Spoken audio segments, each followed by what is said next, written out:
Hi అండి. అందరికీ నమస్తే. బమ్మాస్ కిచెన్‌కు స్వాగతం. ఇవాల్టి మన కిచెన్‌లో గుత్తి బెండకాయని ఎలా చేసుకోవాలో ఈ వీడియోలో చూసేద్దాం. ఈ కర్రీని ప్లెయిన్ రైస్, బగారా రైస్, రోటీ, నాన్ ఇలా దేనితో తిన్నా చాలా రుచిగా ఉంటుందండి. సో, ఇంక లేట్ చేయకుండా వీడియోని స్టార్ట్ చేసేద్దామా మరి? ముందుగా మసాలా కోసం 5 యాలకులు, 6, 7 లవంగాలు, ఇంచు దాల్చిన చెక్క, 1 టీ స్పూన్ సోంపు, 1 టీ స్పూన్ ధనియాలు, కొద్దిగా రాతి పువ్వు, హాఫ్ టీ స్పూన్ మిరియాలు వేసి దోరగా వేయించండి. చూడండి ఇలా వేగాక 1 టీ స్పూన్ నువ్వులు, 1 టీ స్పూన్ ఎండు కొబ్బరి వేసి స్టవ్ ఆఫ్ చేసుకోండి. ఆ వేడికి నువ్వులు, కొబ్బరి పొడి వేగిపోతుంది.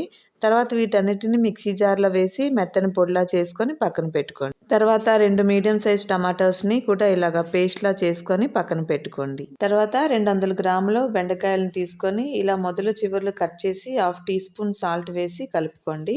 ఇప్పుడు స్టవ్ మీద ప్యాన్ పెట్టి 1 టేబుల్ స్పూన్ ఆయిల్ వేసి ఆయిల్ హీట్ అయ్యాక బెండకాయలను వేసి 2, 3 నిమిషాలు వేగనివ్వండి.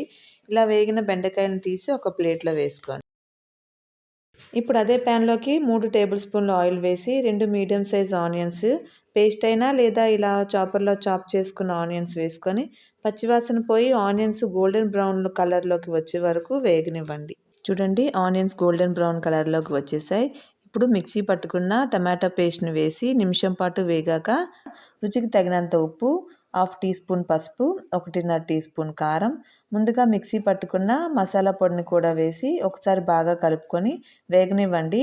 ఇది బాగా వేగి ఆయిల్ బయటకు తేలి ప్యాన్ నుంచి సెపరేట్ అవుతుంది అంటే ఇది బాగా వేగినట్లేనండి. ఇప్పుడు 2 కప్పులు నీళ్లు వేసి ఫ్రై చేసుకున్న బెండకాయలను కూడా వేసుకొని మూత పెట్టి ఆయిల్ పైకి తేలే వరకు ఉడకనివ్వండి. చూడండి ఇలా ఉడుకుతున్నప్పుడు మధ్యకు చీల్చుకున్న 4 పచ్చిమిర్చి వేసి స్టవ్‌ని లో ఫ్లేమ్‌లో పెట్టుకొని 1 కప్పు పెరుగు వేసి మొత్తం కలిసేలా బాగా కలుపుకొని లో ఫ్లేమ్‌లోనే 2, 3 నిమిషాలు ఉడికించుకోండి. ఇలా ఆయిల్ బయటకు తేలుతుందంటే మన కర్రీ రెడీ అయినట్లేనండి. చివరగా కొత్తిమీర చల్లుకొని స్టవ్ ఆఫ్ చేసుకోండి. అంతేనండి మన గుత్తి బెండకాయ రెడీ. దీన్ని మీరు కూడా ట్రై చేయండి. ఈ రెసిపీ మీకు ఎలా అనిపించిందో కింద కామెంట్ సెక్షన్‌లో చెప్పడం మాత్రం మర్చిపోకండి.